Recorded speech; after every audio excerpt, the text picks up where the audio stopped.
Hi, this is Salman Shuab, Canadian Armed Forces Officer Candidate F37032330.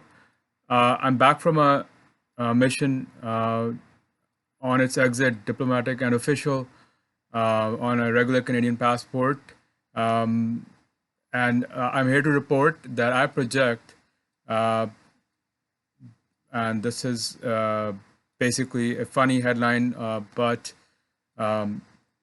Donald Trump's goose is more cooked than Vladimir Putin's. And the reason is that even though my unarmed provocation carrying an Israeli flag to Bashai Mosque in Lahore, even though it wasn't a full success and therefore I consider it nil, uh, and that was to neutralize Donald Trump because they're using hash theorem. That's my allegation, uh, which is basically playing monopoly, going to places strategically to affect butterfly effect, so to speak. Now, you might want to go visit our website, flowereconomics.com/research, and read the hash theorem, how it works. I try to counteract him because of a headline that if Donald Trump is convicted and sentenced, he will lose the swing state. So based on that, C and S. If you read the hash theorem, that's why I went to Lahore, which is L is a recurrence of C, and S is my like legion because anyway. Now, I failed in that mission, right? So you might say, oh, now Donald Trump has not been defeated, but he has been defeated because I was watching to take a lesson. I was watching Top Gun Maverick on my way in, either on Air Canada or Emirates.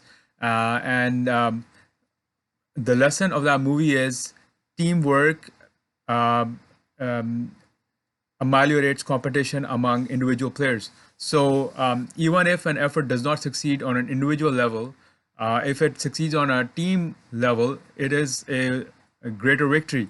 So that individual effort of mine failed, but as a team effort, I was able to relay the message, the hash theorem, to Pakistan Army, to Pakistan Air Force, Pakistan Navy, Inter-Services Intelligence, Federal Investigation Agency, Anti-Narcotics Force, all of Pakistan.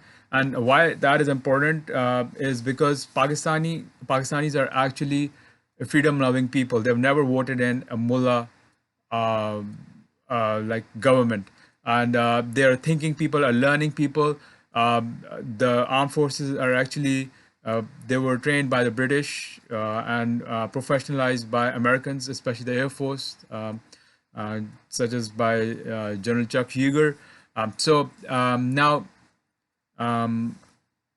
with the hash theorem conveyed to them, conveyed to a country that is democratic and led by it's not led by a dictator, it's not suppressed, and by a freedom-loving people, um, um, people who are selfless, people who are not egocentric. So the key term here is egocentric. Who is Donald Trump? He is egocentric. He's not radical right or left or right or Republican or Democrat.